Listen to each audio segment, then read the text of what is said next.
São Bento Vidal de Alpareu, prezados confrades, minhas senhoras, caros amigos, minhas senhoras, meus senhores, queria também agradecer à minha colega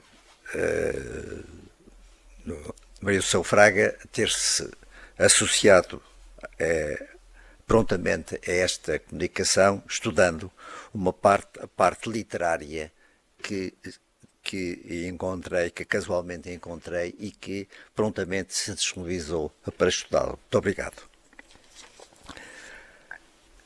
André Domingos Ferreira, mestre da nau Nossa Senhora do Rosário e Santo André, recebia em Goa, assim em 5 de janeiro de 1737, 6 sacos de damasco com letreiros de ouro em capas de pano branco, contendo as 3 vias das cartas remetidas por Pedro Mascarenhas, então vice-rei da Índia. As primeiras seriam entregues pelo comandante da nau em Lisboa, as segundas na Bahia, juntamente com uma carta para o vice-rei do Brasil, e a terceira também nesta cidade, mas ao mestre da nau do comboio, onde fosse o cabo da frota do ouro, que dali seguiria da nau do comboio, que sairia primeiro do que a própria nau.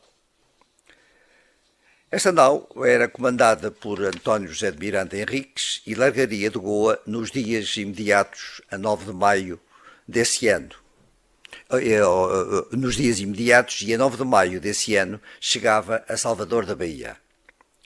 A história da escala no Brasil, que nesta centúria se tornara vulgar, passara por um longo processo de avanços e recuos, abreviando agora os argumentos, diríamos que se confrontavam opiniões e interesses contraditórios, embora as reiteradas proibições se situassem mais na segunda metade de 600 e porque o impedimento causava grandes prejuízos, mortandade de gente, atrasos, etc., uma provisão de 1672 parece ter relaxado esta interdição.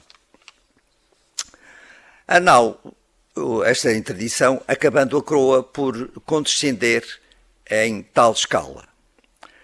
Apesar do contrabando que graçava, a insistência na necessidade da escala na Bahia havia pesado na decisão. A nau Nossa Senhora do Rosário e Santo André era já o 45º navio que, regressado do Oriente, entrava na Baía de Salvador na noite de 9 de maio desse ano.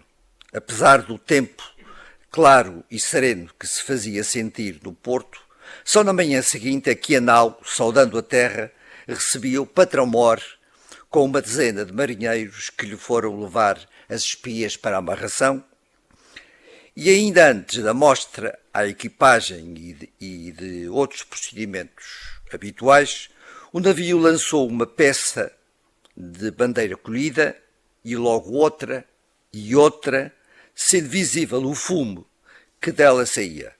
É que pegara fogo na praça de armas com tal veemência que, descendo, alguns marinheiros voltaram para cima, sufocados pelo fogo.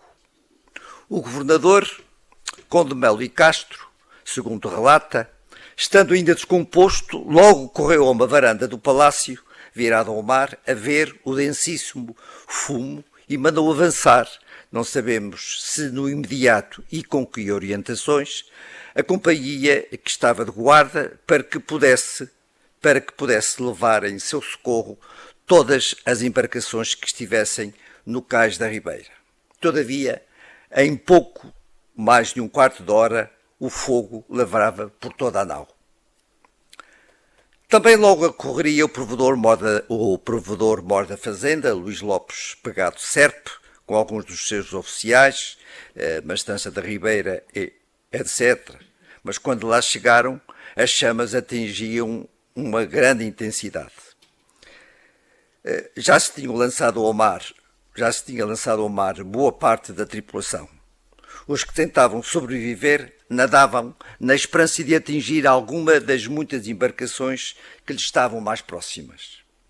Mas estas, embora relativamente afastadas da nau, e porque receavam muito uma explosão do paiol da pólvora, não se terão deixado impressionar pelos pungentes rogos dos que desesperados as tentavam alcançar.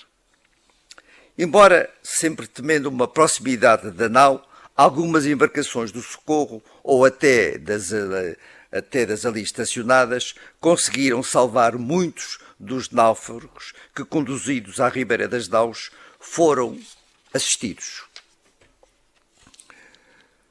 O provedor assegurou mesmo que a este violento incêndio apenas ele e os seus oficiais, ainda que alguns violentados, haviam acorrido ao incêndio. Informa também que 20 e tantas pessoas terão falecido entre brancos, cafres e chinas. Uns, explica, por não saberem nadar, outros, porque estando já no mar, lhe caíram em cima pedaços de vergas e mastaréus queimados que lhe apressaram a morte.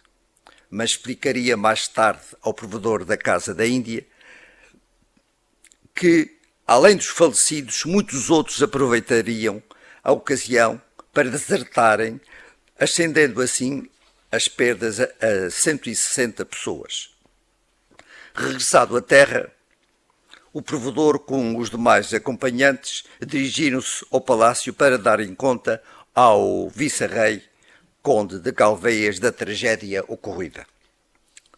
Queimados os mastros, vergas, ensaches e amarras, com a enchente da maré, iria o casco encalhar entre duas pedras na praia de Jequitana, a uma légua da cidade. Porém, mantinha-se intacto o paiol da pólvora, situado no bico da proa, com várias centenas de cartuchos cheios e muitas granadas. Qual a origem do incêndio?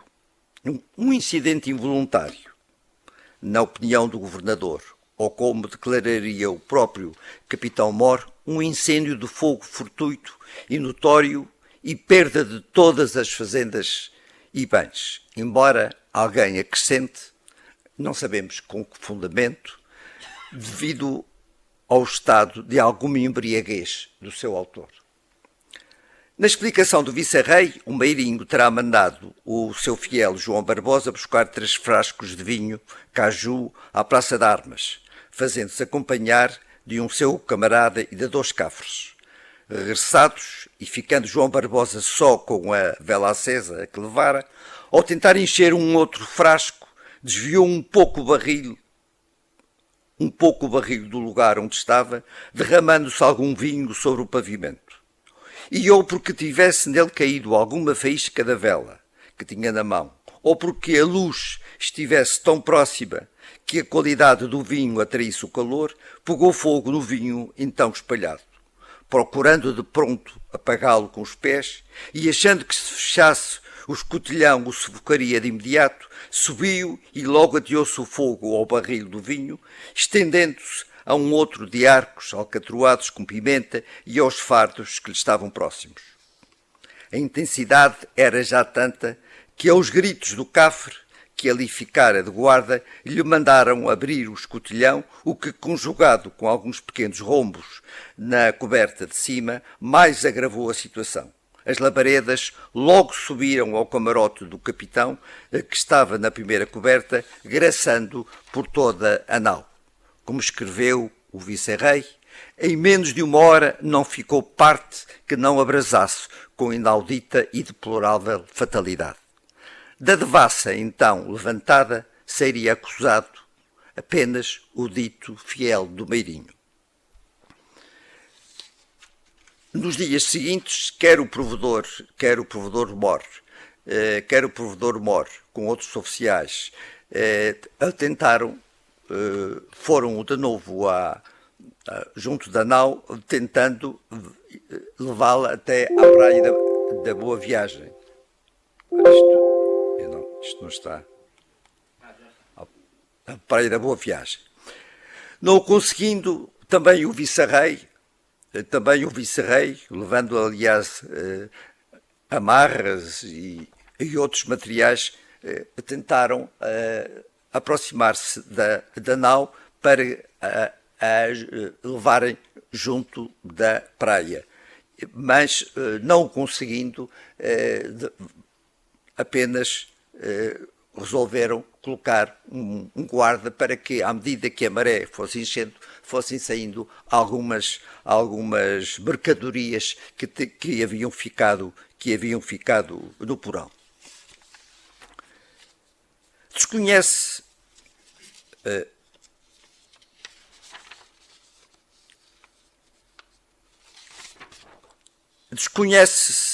em pormenor a gente e a carga que a nau Nossa Senhora do Rosário e Santo André trazia da Índia para Portugal.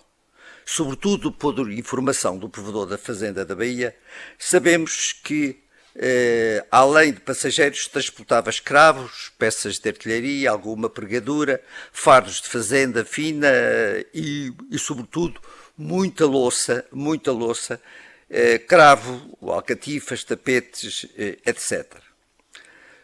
Por terem ardido as liberdades, os oficiais e demais guarnição tentavam salvaguardar as suas liberdades, sobretudo os cafres. E o Conselho da Fazenda aceitou que, desde que tomassem alguém lhe garantisse que os escravos lhe pertenciam, se pudessem tomar posse dos cafres. Como se observa deste quadro, reciprocamente se convidaram proprietários e fiador e assim recuperaram o que diziam pertencer-lhe. Todos tinham os mesmos interesses. As liberdades reivindicadas parecem ultrapassar em muito as disposições régias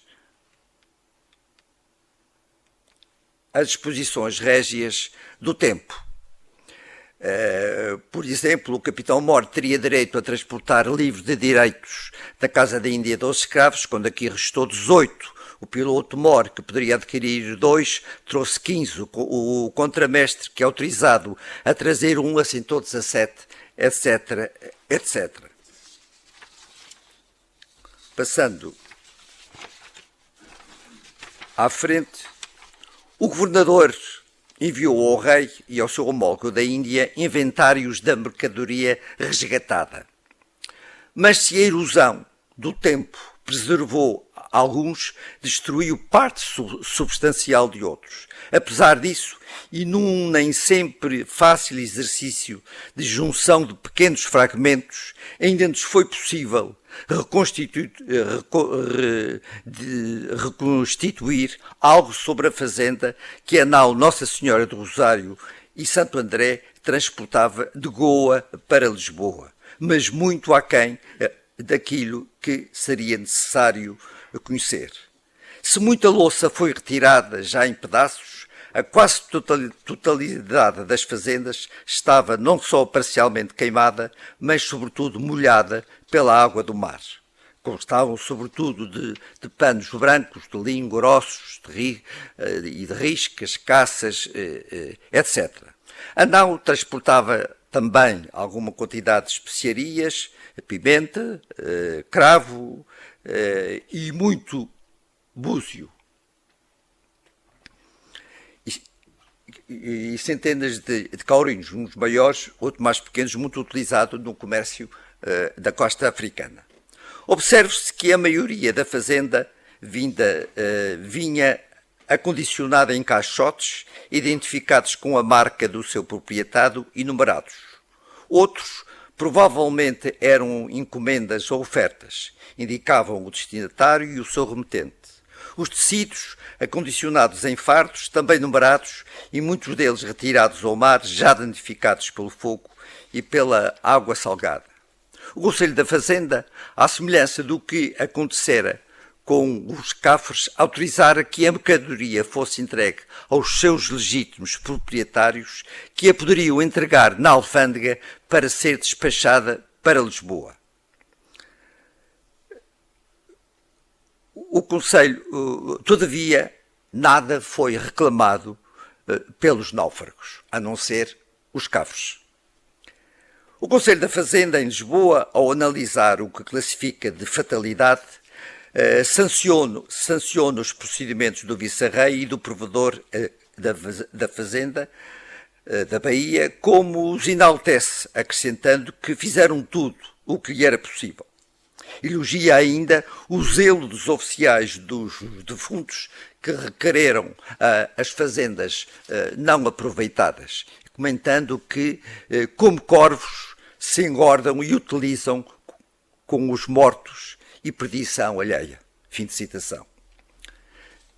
Decorridos quase 2 séculos e meio, concretamente em junho de 1973, um desportista de caça submarina, Walter Dias de Andrade, quando mergulhava por detrás dos arrecifes fronteiriços à praia da Boa Viagem, em São Salvador da Bahia, casualmente deparou com umas colunas que, analisadas com atenção, verificou serem 2 canhões.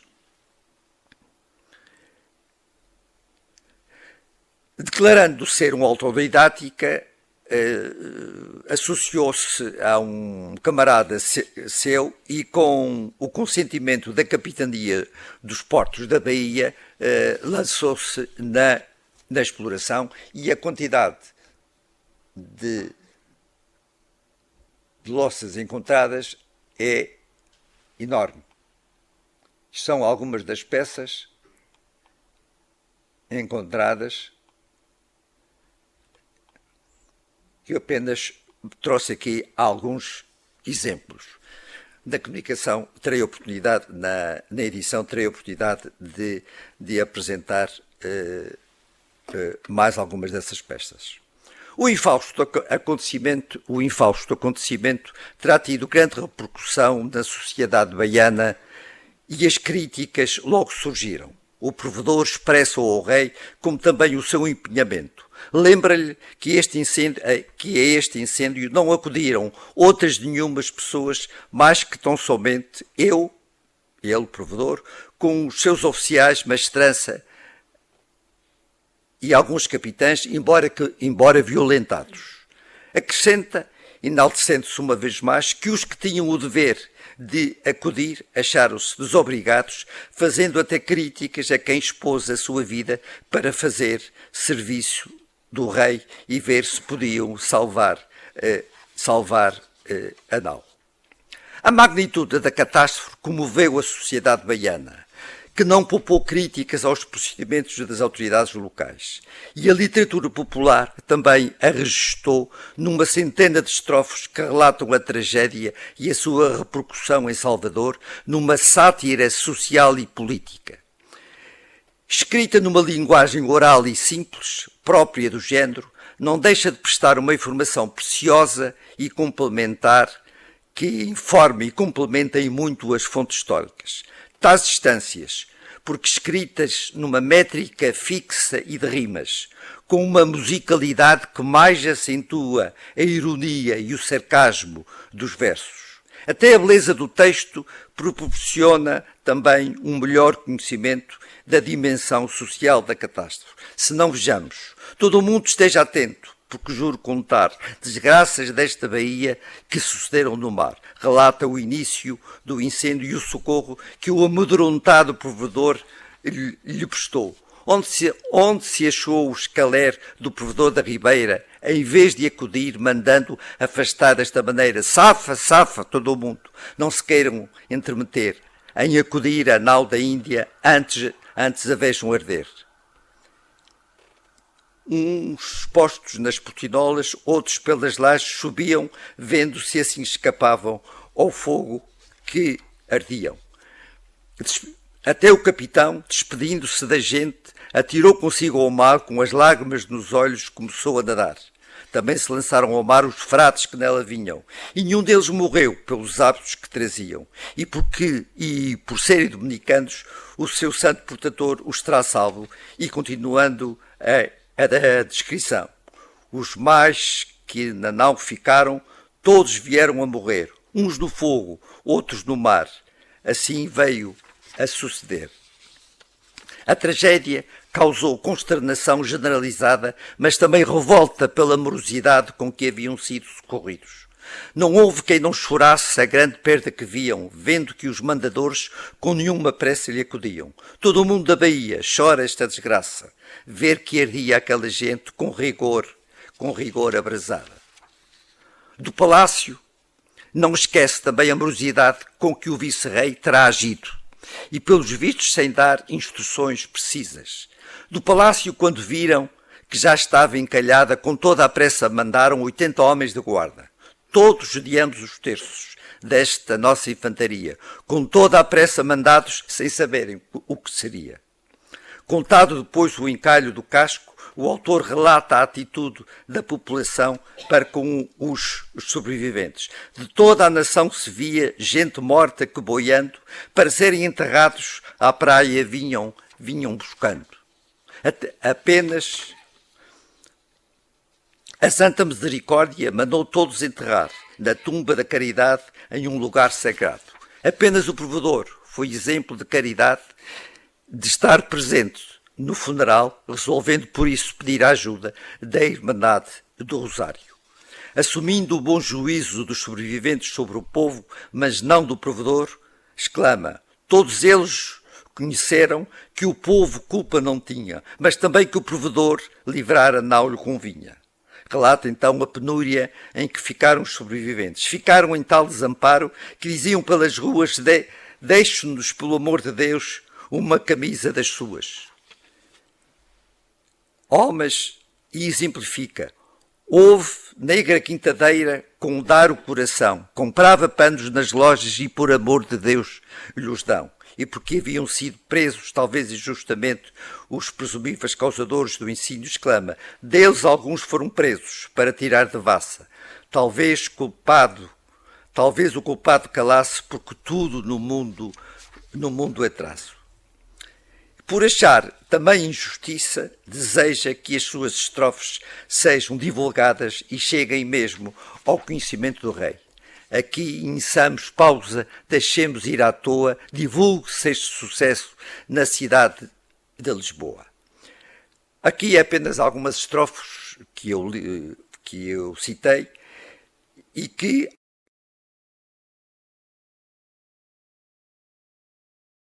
social e moral da tragédia, a sua repercussão na sociedade brasileira do tempo. Mas analisemos os aspectos literários dessas estrofes, que já não me compete a mim, mas à professora Maria do Céu. Muito obrigado.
E começo por agradecer a apresentação e por cumprimentar os presentes, fazendo naturalmente um cumprimento especial ao Sr. Presidente e nele a todos os académicos.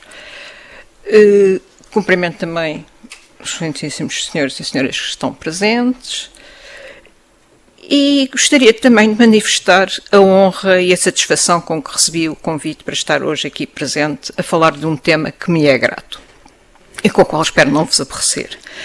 E se me permitem, gostaria também de expressar um agradecimento especial ao Sr. Professor Dr. Teodoro de Matos por me ter dado a conhecer este estudo e me ter desafiado a ocupar-me da relação versificada desta lamentável desgraça da nau da Índia. Pôr em verso um acontecimento não representa apenas um gesto ditado por um impulso lúdico ou uma habilidade social, antes evidencia uma tentativa de lhe conferir importância ou até grandiosidade. Ou seja, trata-se de uma tentativa de subtrair esse acontecimento à efemeridade da vida diária através da narrativa nobilitada pelo artifício literário, que, naturalmente, implica também a fantasia e amplia, portanto, a capacidade de imaginação e simpatia do ouvinte ou do leitor. Ao recriar as situações evocadas, ampliando oportunamente alguns passos, esquecendo outros, o contador de um sucesso versificado apoia-se no encanto que deriva da própria alteração dos hábitos linguísticos da comunicação cotidiana. Da sua habilidade dependerá a conquista da atenção e simpatia emocional do auditório, que são necessárias ao poeta, que pretende ver aceita a autoridade com que assegura a fidedignidade histórica do relato. Ora, em épocas em que a escrita e a leitura se reservavam a alguns, a notícia do sucesso correria de boca em boca sem alteração substancial, articulando com aparente naturalidade as exigências e artifícios do relato histórico e do literário. A forma poética do romance convinha aos poetas. O autor desconhecido do texto que nos ocupa agora adaptou-a. O romance em verso é um género poético assente numa forma de fácil composição. Geralmente são quadros ou quintilhas, que se prestava bem à transmissão oral de narrativas de aventuras e acontecimentos, já desde a Idade Média, na Península Ibérica, era utilizado. O género nunca deixou de ser utilizado na literatura popular e veio a ser também cultivado pelos poetas cultos a partir do Renascimento. Os poetas do Barroco portugueses acharam-lhe uma graça particular e, sob a autoridade decisiva de Lope da Vega, Quevedo, Góngora ou até de Francisco Rodrigues Lobo, o romance tornou-se uma das formas poéticas mais cultivadas e mais características do Barroco, tanto no território europeu como no das colónias. Compreende-se, portanto, a estranheza de Almeida Garrett quando, procedendo à recolha do seu romanceiro popular e nele procurando a expressão da alma portuguesa, sublinhou a popularidade da nau Catrineta, que todos conhecem, com certeza, mas ao mesmo tempo se apercebeu de serem poucos os poemas ocasionados por tragédias marítimas.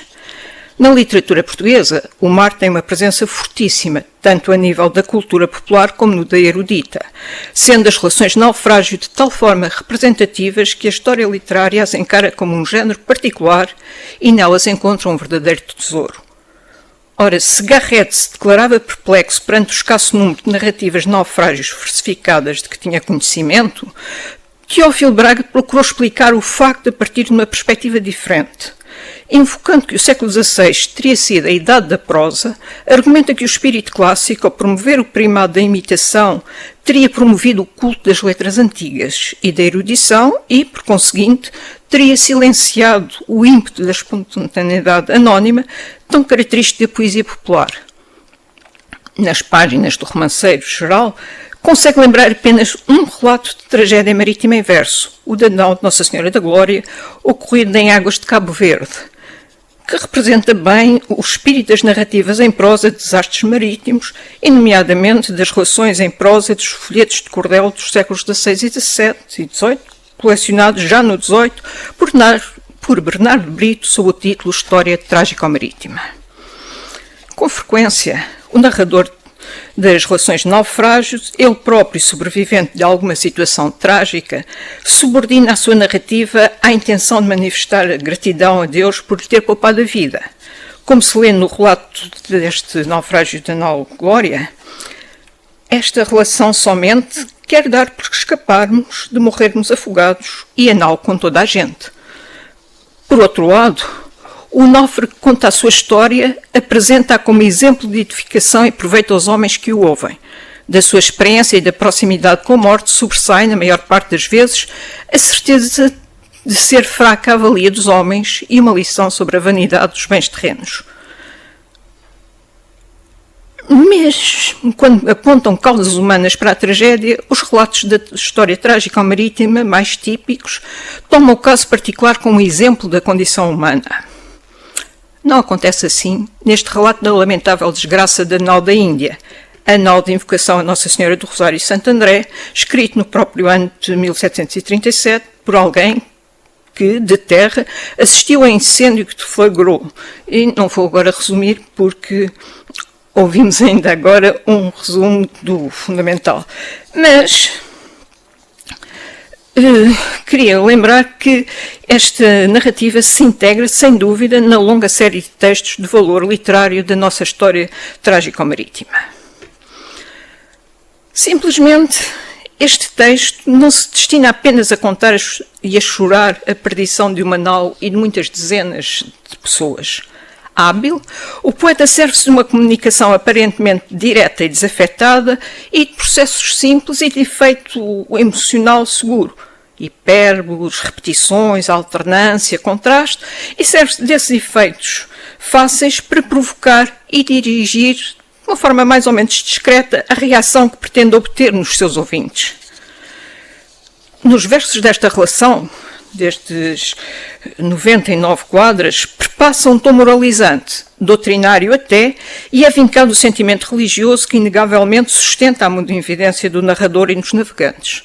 No entanto, o poeta, respeitando embora os ingredientes e tópicos habituais nos sucessos de naufrágio, orienta o relato em função de uma mensagem mais imediata. É entre os homens que se buscam os atores da tragédia e é da justiça humana que se reclama uma reparação. Em última análise, e impelido por um sentimento de justiça próprio de cristãos verdadeiros, é o próprio rei que o autor, através do seu relato e das considerações, tenta comover e influenciar. O objetivo vem a ser explicitado de uma forma muito clara e direta no final da composição. O autor pretende que o soberano Dom João V proceda severamente e exorta-o nesse sentido. O nosso rei soberano, dorido da crueldade, aos insolentes castiga com toda a rigorosidade. Por isso, não obstante apresentar um tom espontâneo de quem chora emocionado uma desgraça, a construção do romance não é ingênua e confunde o relato histórico com artifícios próprios da construção literária. Mostrar a sua tessitura é o meu objetivo central. Na impossibilidade de apresentar todo o romance, relembro apenas alguns tópicos. No registro da tragédia vão-se conjugar duas sequências bem definidas. A primeira em torno da chegada e do incêndio da nau à Bahia, a segunda marcada pelo seu encalhe e afundamento na praia de Nossa Senhora da Boa Viagem. A cada um destes momentos fulcrais segue-se a expansão de pormenores, com descrição e narrativa de situações que dele decorrem, comentários do narrador. Note-se, aliás, que o poeta tem sempre presente o ouvinte. Ao longo das quadras, ouve-se com frequência o convite à compaixão e ao choro. Chore todo o mundo, chore. Chorar todo o mundo deve, por exemplo, que acompanham a reiterada afirmação do caráter excepcional, trágico, do episódio e propiciam não só a catarse, como também a moralização.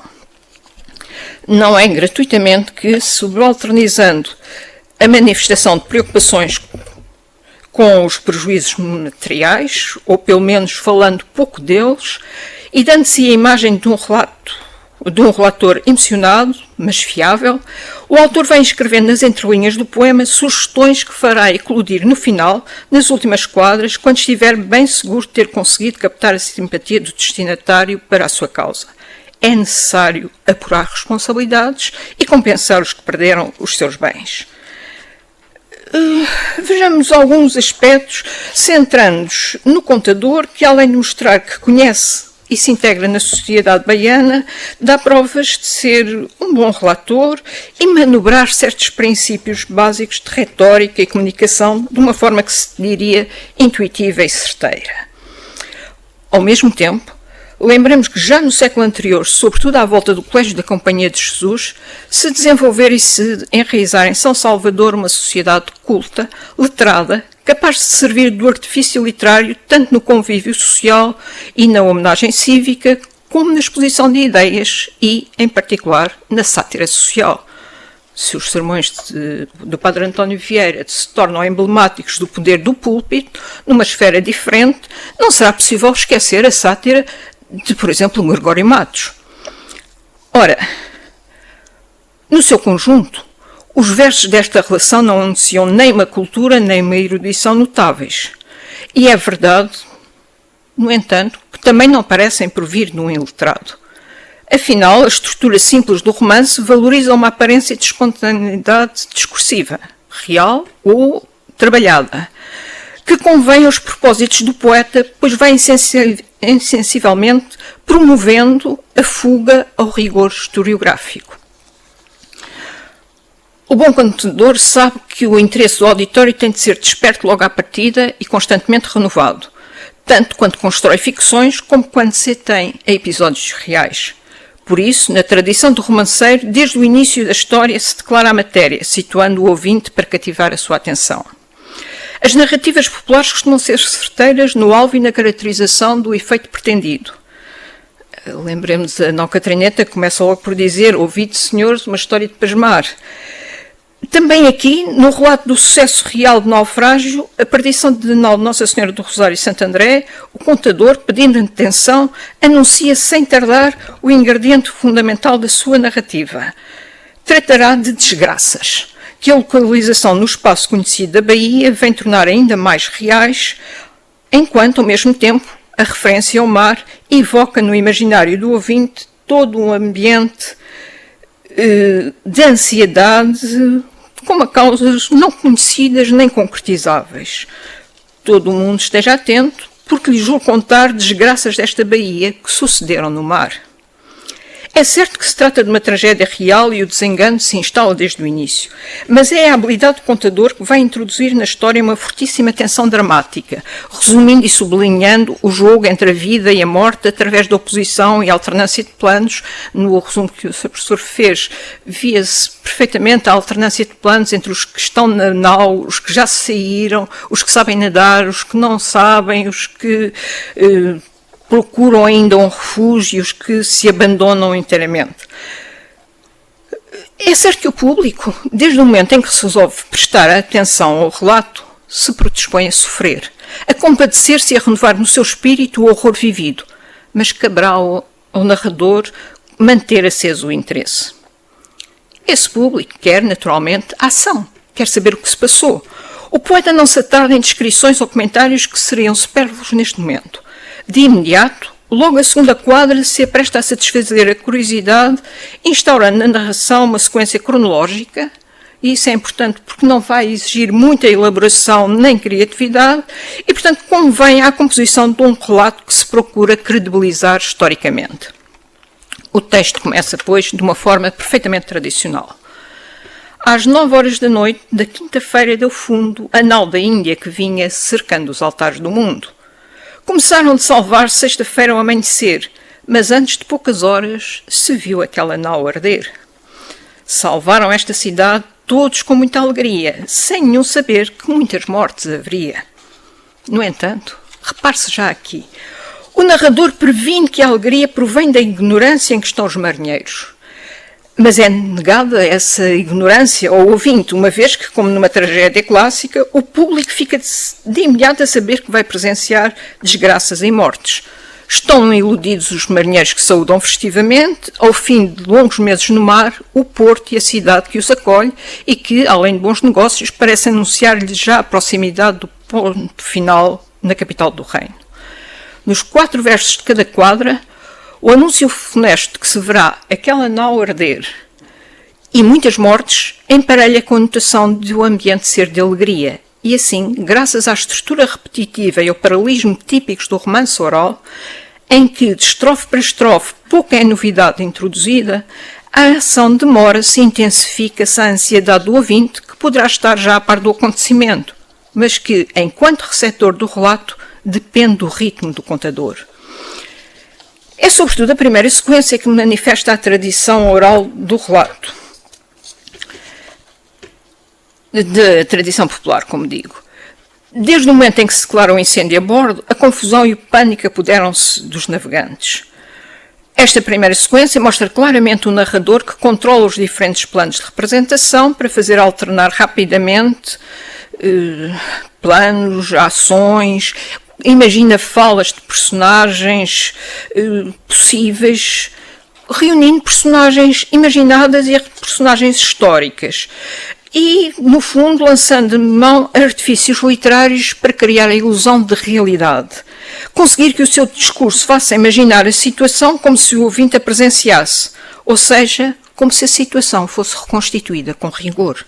Quando, precisamente, o mecanismo de imaginação que lhe está na base é do foro do literário e não do campo da historiografia.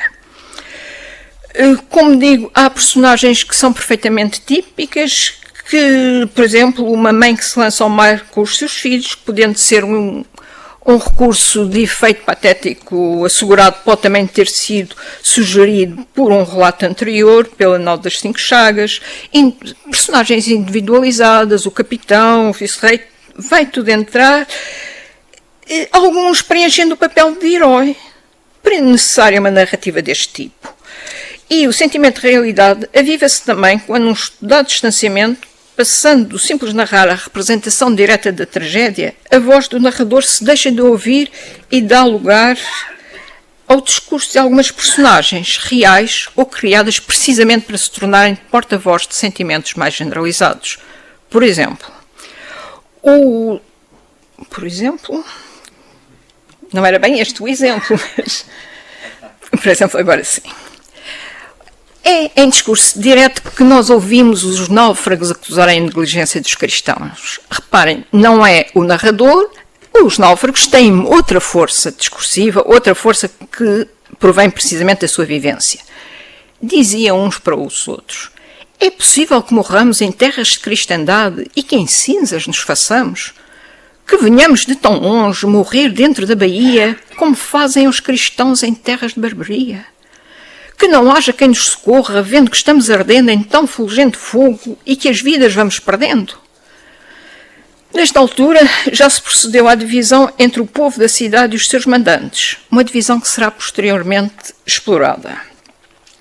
As narrativas habituais, recolhidas na história trágico-marítima, dão notícias dos sobreviventes, provocando no leitor compaixão a ponto de não lhes ser possível recusar a legitimidade do desânimo com que, às vezes, sujeitos a um sofrimento desmedido, invejam a sorte dos companheiros mortos, ajuizando que qualquer esperança de salvamento é vã, que o mal menor teria sido encontrar a morte na luta em glória contra o mar. Não chega a este ponto o dramatismo desta narrativa. Apesar de tudo, estão em terra cristã. Simplesmente, também isso abriria outras expectativas. Atinge-se então o segundo o segmento da narrativa. O eixo muda do mar para a terra. A catarse sucede-se a lição de proveito e moralização, pelo que a presença do narrador se faz sentir com mais força. É ele quem conduz o ouvinte. Vamos à nau queimada, basta. Deixemos aqui o casco, demos conta do miolo. Mas a sua atitude agora, a par de uma humilde aceitação dos desígnios divinos, é também a atitude de quem procura no sentimento religioso a base para a instauração da justiça humana. Ou seja, é de quem quer mostrar com clareza que enterra aos que devem ser louvados e os que devem ser punidos. A concentração emocional e o crescente dramático alcançados na narrativa do incêndio dão agora lugar, se não à pacificação, pelo menos a uma relativa distensão. Em termos de narrativa, há que contar que o clímax emocional, a situação aflitiva da luta pela sobrevivência física, foi já atingido. O encalho e o naufrágio da nau incendiada acaba por representar o alívio, surgindo o fim da nau como um epílogo desejado e misericordiamente proporcionado por Deus. Por isso, o narrador já está seguro de ter influenciado o ouvinte. Pode agora tornar mais evidentes as suas insinuações, às vezes subentendidas apenas ao longo do relato. Continuando a contar os acontecimentos, o narrador evita falar de forma pormenorizada dos aspectos materiais da fazenda perdida. Em vez disso, mostra mais uma vez a estranheza pela atuação das autoridades. Como nos explica o Sr. Professor Artur Matos, Sabe-se que não foram poucas as preocupações e problemas posteriormente levantados pelo resgate dessa fazenda e que esse tudo não era pouco. No entanto, a atenção do narrador, e com ela a dos ouvintes, logo se desvia para os sobreviventes. São preocupações que, na ocasião, pelo menos de um ponto de vista emocional, literário, não seriam próprias de cristãos verdadeiros, como diz a expressão presente na última quadra. O narrador vai continuando a apelar a emoções, vai fazendo comentários mais serenos, tom moralizante, por vezes numa nota muito rápida, provenientes de uma observação direta. Assim sucede no mundo, os que davam vêm a pedir, outras arma-jogos conceptuais. A grandiosidade aparatosa da nau, por exemplo, ganha significado simbólico ou até alegórico na imagem poética das cinzas. Remonta-se com o verniz em cinzas de vez desfeita e conclui-se: todas as honras do mundo neste fim vêm a parar. Perante a tragédia ficam esquecidas situações comuns na Bahia, quando a população olhava com desconfiança e até algum receio a presença das naus e das tripulações que desembarcavam, trazendo consigo movimento e riqueza, é certo, mas também semeando a desordem. A compaixão aflita de uma população em que não houve quem não chorasse e que assistiu impotente ao incêndio, seguem-se atitudes e gestos a demonstrar caridade misericordiosa, muitas vezes feita de uma forma anónima. Ora, desenham-se cada vez mais nitidamente pormenores que nos permitem situar o poeta na sociedade, ver nele não apenas o espectador emocionado que pretende registar o lamentável sucesso, mas de alguém que, numa época de grandes alterações na vida económica da Bahia, se serve da sua habilidade poética porque se sente descontente com a política seguida pelas autoridades e vê os seus interesses lesados. Os comentários feitos em momentos anteriores e determinadas observações aparentemente ditadas pela emoção e até pela própria estrutura do relato mostram agora a intenção que lhes subjazia. O que se poderia julgar um simples relato emocionado é sobretudo um libelo acusatório dirigindo contra as autoridades e as hierarquias sociais da Bahia. Por exemplo, quando fala nos presos, vê-se que o narrador está menos preocupado em apurar responsabilidades individuais do que em ver os seus interesses compensados. E vai enfrentar as autoridades para considerar que as confissões dos presos nada valem, declarando-as até inspiradas pelo demónio, numa tentação irrecusável por quem procura alcançar a liberdade. Repare-se, isto é possível dizer-se porque se trata de um romance. Nesta altura, vão-se avivar alusões e subentendidos. E o auditório, os ouvintes, tornaram-se presa da emoção. Foram guiados por um narrador que, ao longo do texto, foi estabelecendo dois campos, opondo-os de uma forma muito nítida, primária, mas emocionalmente eficaz, e pôde particularizar e situar, de um lado, os heróis, do outro, os malfeitores. De um lado, os heróis, a cidade, com o capitão, com o provedor. Por outro lado, as autoridades, o diabo. Repare-se que, inclusivamente, há uma passagem no início que vem agora a ser naturalmente evocada pelo vocabulário, em que o capitão Mor, quando foi ver o que se passava, era diretamente comparado com o demónio. Portanto, é aquela separação que se faz em dois campos. O capitão Mor também veio ver por sua curiosidade, como demónios trovando com sua rigorosidade. Ora, a verdade é que são campos que se vão sempre reiterando, o bem e o mal. E, de acordo com a tradição bíblica, que vai ser renovada pelos constantes apelos à misericórdia divina, a misericórdia divina e a justiça unem-se. Deus intervém para emendar e restabelecer a ordem castigando. Diz-se, já Deus quis que fosse assim por nossos grandes pecados. Mas Deus é também complacente. Permitiu Deus se arrombasse nas pedras onde encostou. A partir da realidade, o poeta desenhou personagens que atraíssem o público e dividiu em dois campos opostos. É um feito fácil literariamente, colocar de um lado os bons, do outro os maus, para propiciar o confronto e uma intriga. Mas aqui, nesta relação, este estratagema permitiu mostrar que Bahia, mãe, se apresenta como uma entidade dividida. De um lado, encontram-se os compadecidos, mas impotentes na sua revolta, choram condoídos e merecem ser elogiados pela sua atuação justa e misericordiosa. Do outro, estão os mandadores, as autoridades civis e militares, cujo procedimento e nudez vem justificar que sejam também dirigidos à cidade os epítetos de cruel e madrasta. A motivação última do poeta foi, sim, pedir justiça. Mais do que um registro, aparentemente um registro, mas mais do que isso, os versos do seu romance constituem uma petição e, sob a aparente neutralidade do relato histórico, vão apontando desde o início quem merece ajuda e quem merece punição, quem sofre e quem é desumano e, em última instância, de que lado está a justiça de Deus e de que lado a tentação do demónio. Ao rei cristão verdadeiro caberá decidir. Obrigada.